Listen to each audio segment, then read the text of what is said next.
There are laws governing your reality that you've never been taught. Not because they're hidden in some vault. Because if you truly understood how reality operates, the systems designed to keep you predictable would crumble overnight. These aren't laws made by governments or enforced by authorities. These are laws embedded in the fabric of existence itself. Older than pyramids, older than written language, older than human consciousness as you know it. And they've been encoded in ancient texts, whispered through mystery schools, and passed from teacher to student for over 5,000 years.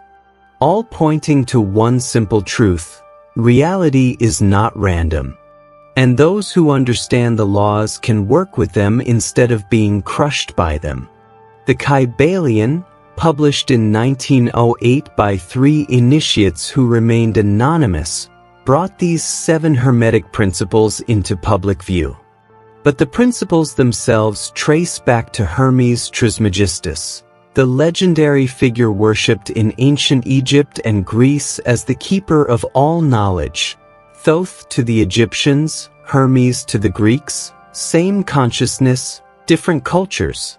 And whether he was one man, many men, or a myth doesn't matter. What matters is the knowledge attributed to him has survived millennia because it works.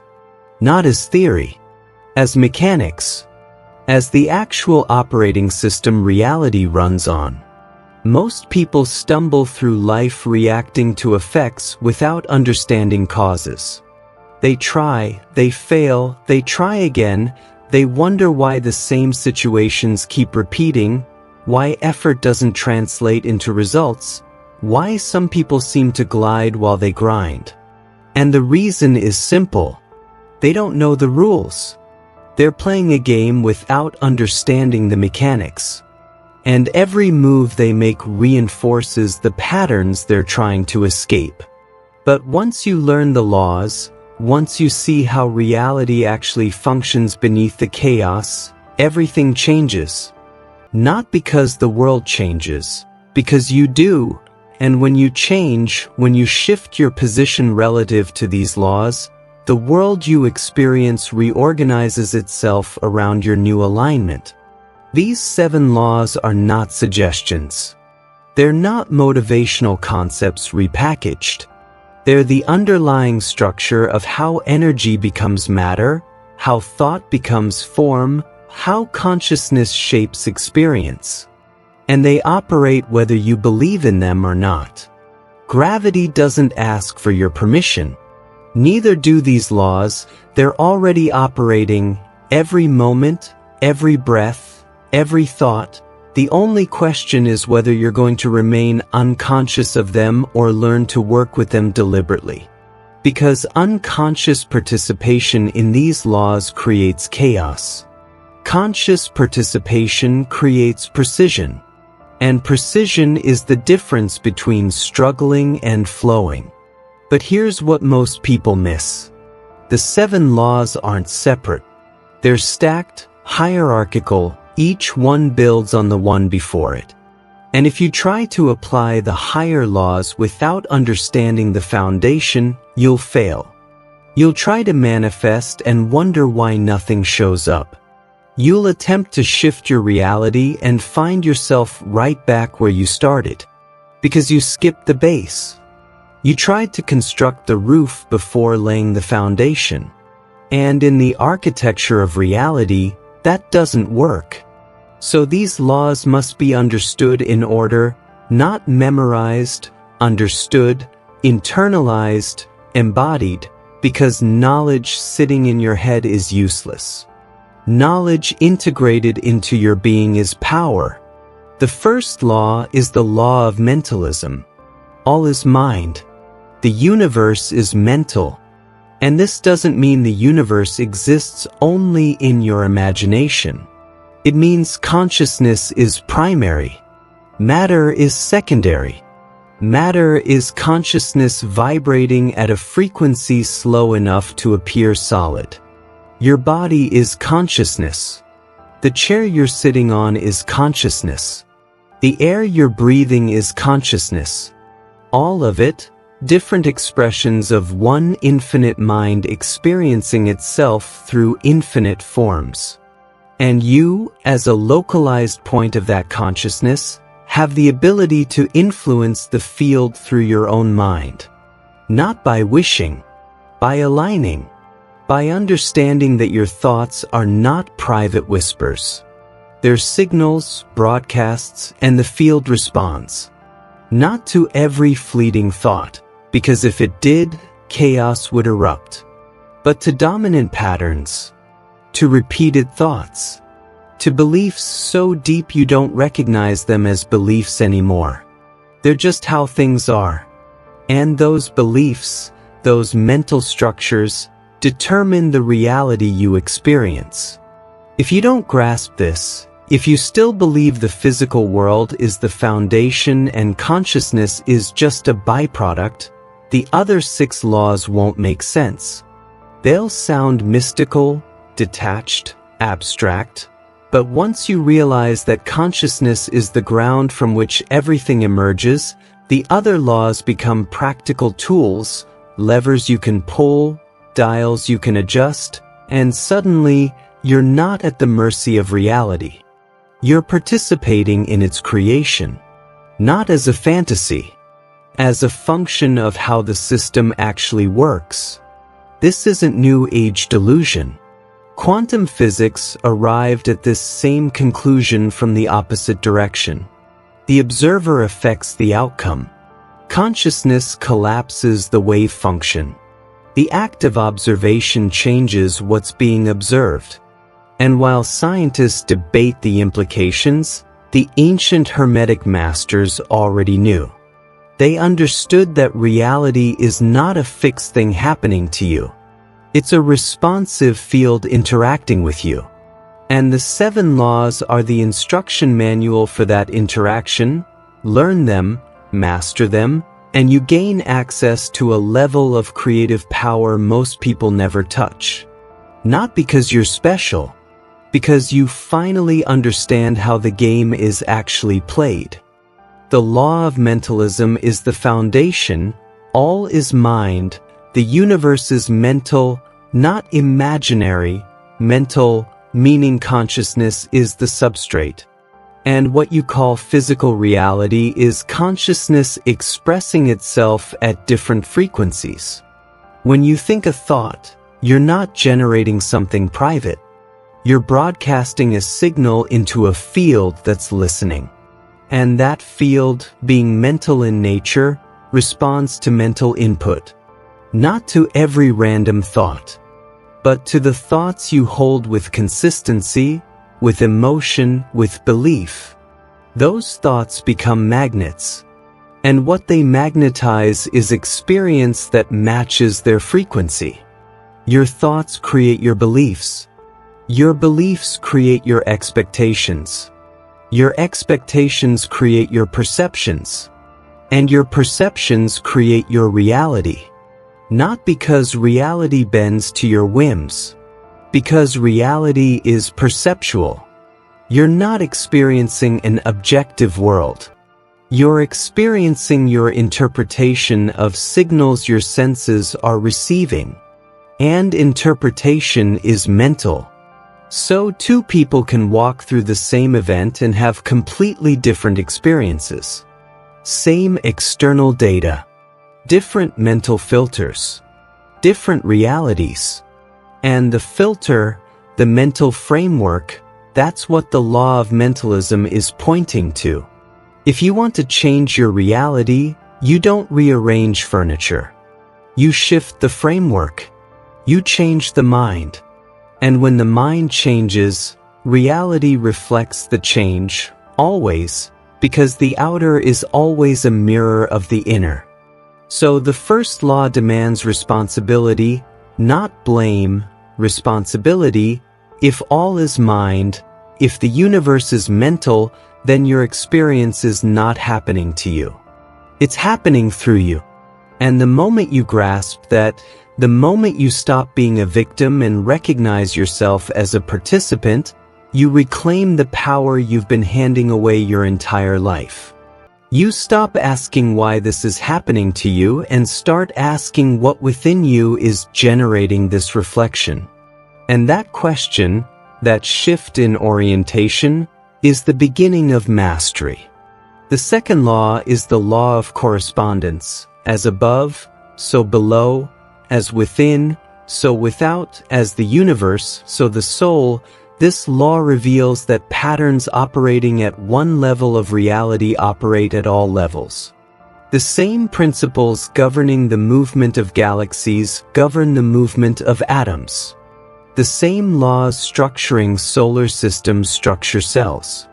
And the same dynamics unfolding in your external world are reflections of what's happening in your internal world.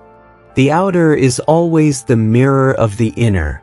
Not symbolically, structurally, your relationships reflect your relationship with yourself. Your financial reality reflects your internal sense of worth and sufficiency. Your health reflects the harmony or disharmony of your mental and emotional states. Most people fight the mirror. They see something in their external reality they don't like and they attack it. They try to change the reflection by scrubbing the glass. But you can't change a reflection that way. You change it by changing what's being reflected. And what's being reflected is your inner world. Your assumptions. Your unprocessed emotions, your mental loops. So the law of correspondence teaches you to stop wasting energy on the external and start working where the real leverage is. The internal.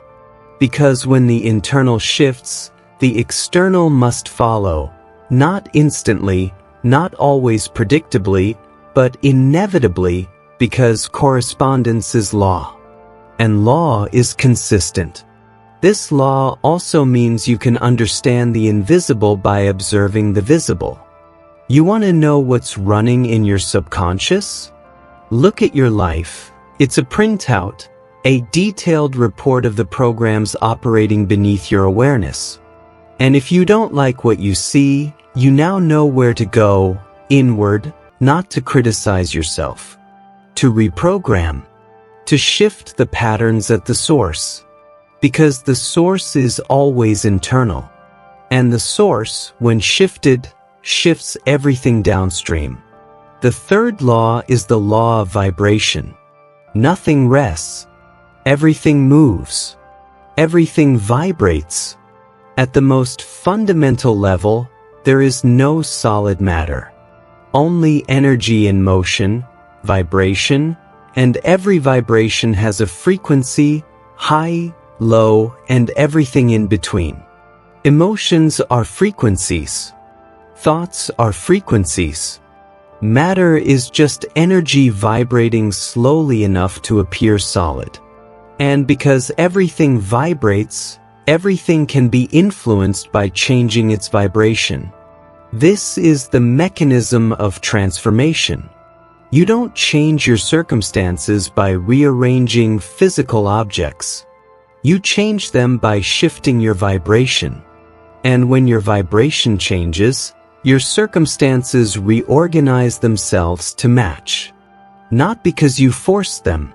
Because resonance is law, like attracts like, frequency attracts frequency, fear vibrates low, dense, contracting, love vibrates high, light, expansive, and every emotion, every thought, every state has its place on the spectrum. And where you sit on that spectrum determines what you attract, what you experience, and what becomes possible. When you're vibrating low, opportunities that exist at higher frequencies are invisible to you. Not because they're not there. Because you're not tuned to perceive them, like a radio, the station is broadcasting. But if you're tuned to a different frequency, you can't hear it. But when you raise your vibration, when you shift your frequency, suddenly doors appear. People show up, ideas emerge, synchronicities multiply. Not because luck found you, Because you change the channel. And the channel you're on determines what you receive. And here's the secret. You don't raise your vibration by thinking about it.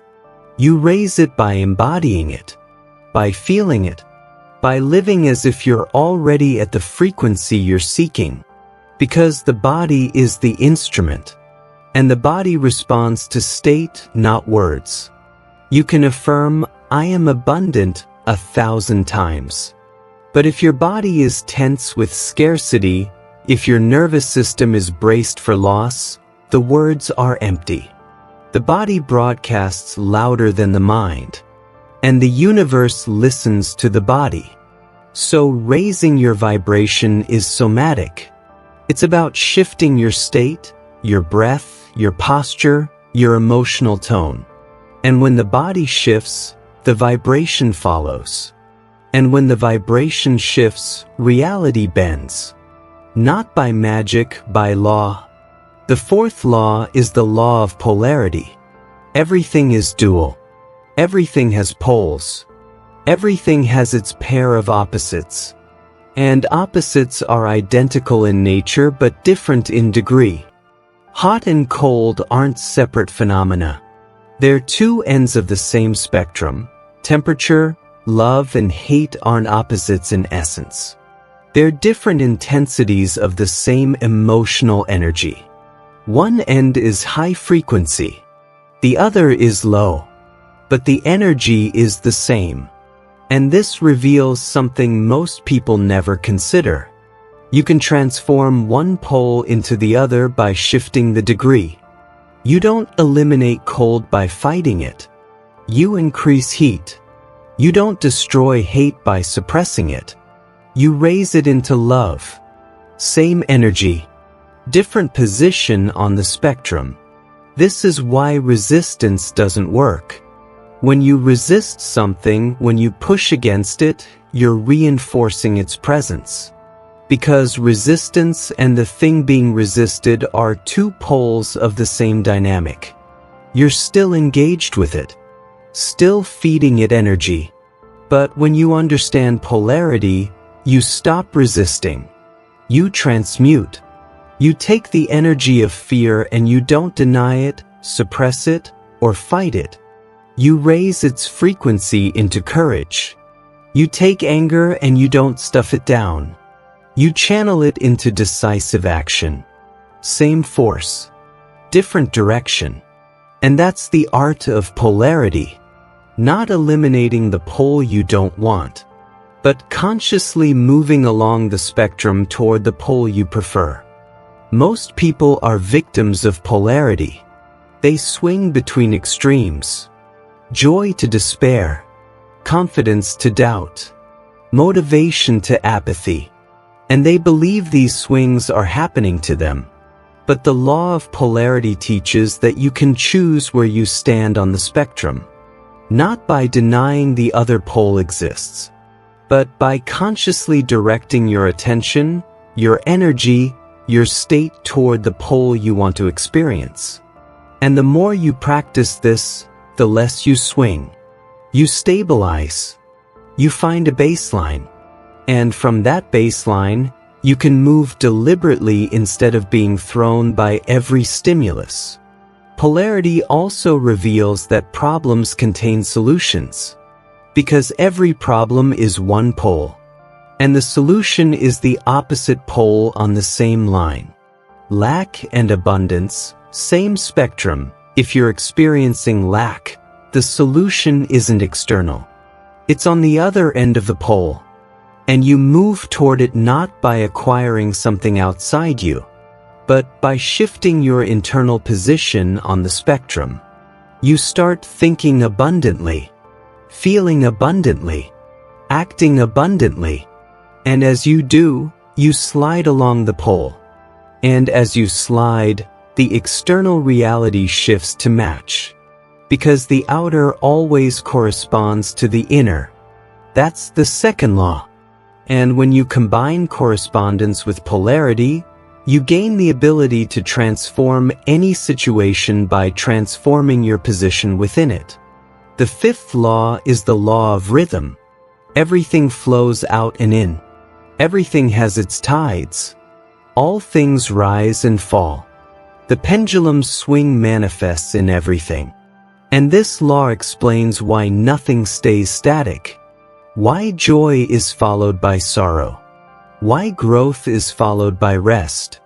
Why success often precedes downturn and failure often precedes rise.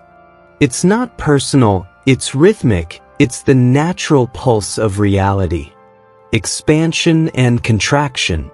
Inhale and exhale. And trying to stop the rhythm is like trying to stop the ocean, futile, exhausting, destructive. But the masters understand something most don't. You can't stop the rhythm, but you can neutralize its effect on you. This is called the art of polarization. When you feel the pendulum swinging toward the negative pole, when you sense the downturn coming, you don't resist. You rise above it. You elevate your consciousness to a higher plane where the swing doesn't touch you. Not through denial, through transcendence. You acknowledge the rhythm but refuse to be swept by it. You become the axis around which the pendulum swings, not the weight at the end of it. This requires awareness. You must recognize when the swing is happening. And most people don't. They're unconscious. They ride high, believing it will last forever. Then they crash low, believing it will never end. But both beliefs are illusions. The high will pass. The low will pass. Because rhythm is law. And law is inevitable. But when you become aware of the rhythm, when you see it operating, you stop being shocked by it. You prepare. You center.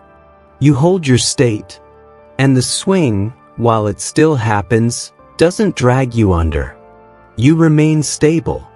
And from stability, you can act with clarity instead of reacting from panic. The rhythm also teaches patience. If everything rises and falls, then when you're in the fall, you know the rise is coming. Not because you hope, because it's law, the pendulum will swing back. It has to. And knowing this, you don't make desperate moves during the low. You don't burn everything down because the moment feels unbearable. You wait, you trust the rhythm, and you use the low to prepare for the high. Because the low isn't punishment. It's the contraction before the expansion. And those who understand this don't fear rhythm. They work with it. They plant during the low. They harvest during the high. And they conserve during the high, knowing the low will return. This is wisdom. And wisdom is law applied. The sixth law is the law of cause and effect. Every cause has its effect. Every effect has its cause. Everything happens according to law. Chance is but a name for law not recognized. And this law dismantles the most pervasive illusion in human consciousness. The belief that life is random. That things just happen. That you're a victim of luck, fate, or circumstance. But there is no luck. There is no randomness. There is only cause and effect operating at levels most don't perceive. And because they don't perceive the cause, they call the effect chance. But chance is ignorance. And ignorance isn't bliss. It's bondage. Every effect you're experiencing right now is the result of a cause you set in motion. Not always consciously. Not always recently.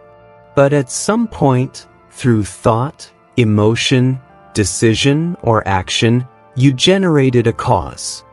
And that cause, moving through the machinery of reality, produced the effect you're now facing. And this means you're not powerless. You're not at the mercy of random forces. You're the generator of causes. And if you don't like the effects you're experiencing, you don't fight them. You change the causes. And the causes are always internal before they become external.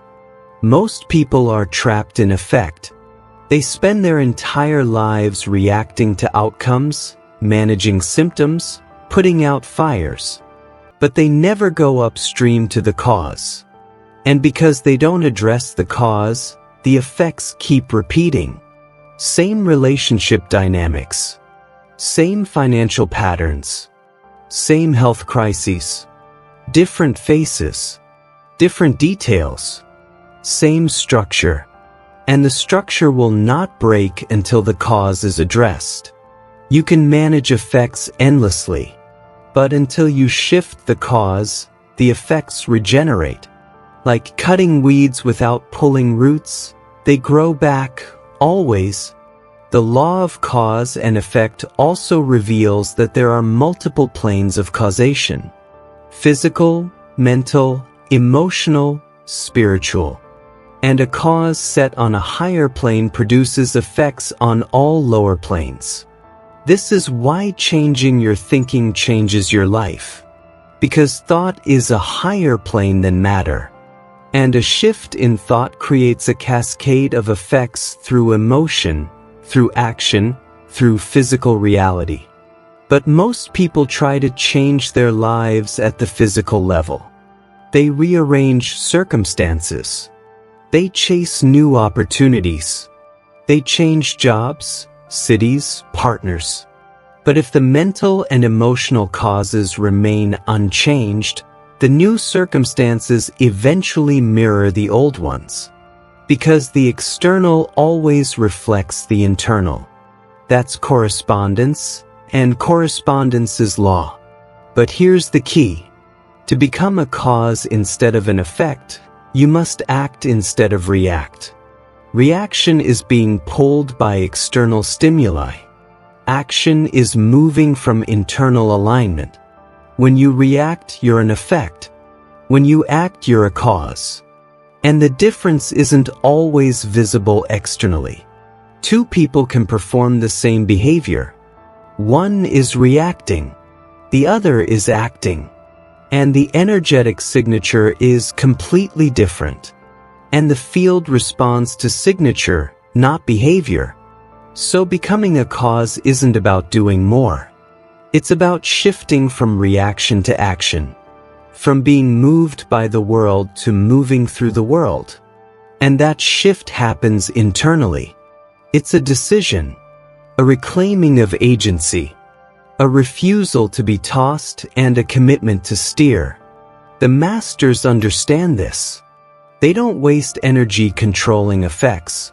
They focus on generating causes. Deliberately. Consciously. They think carefully. They speak intentionally. They act from alignment. And because their causes are clear, their effects are clear. Not always immediate, but inevitable. Because the law of cause and effect doesn't negotiate. It executes. And when you understand this, when you internalize this, you stop blaming. You stop complaining. You stop waiting for the world to change. You become the cause. And when you live as cause, reality responds, always, because that's law. The seventh law is the law of gender. Gender is in everything. Everything has its masculine and feminine principles. And this has nothing to do with biological sex. This is about energy. About the two forces that combine to create. The masculine principle is projecting, initiating, logical, structural, active. The feminine principle is receptive, intuitive, nurturing, flowing, creative. And both exist in every person, every system, every process. And creation, real creation, requires both. Not one or the other, both, balanced, integrated, working together. Most people are imbalanced. They over-identify with one principle and suppress the other. Some are all masculine, forcing, controlling, dominating, and they shut down their feminine, their intuition, their receptivity, their ability to allow, and they become rigid, exhausted, disconnected. Others are all feminine, passive, scattered, overly accommodating, and they suppress their masculine, their structure, their boundaries, their capacity to act, and they become drained, resentful, stuck. But the imbalance creates suffering, always, because creation requires both. And when one is missing, nothing is born.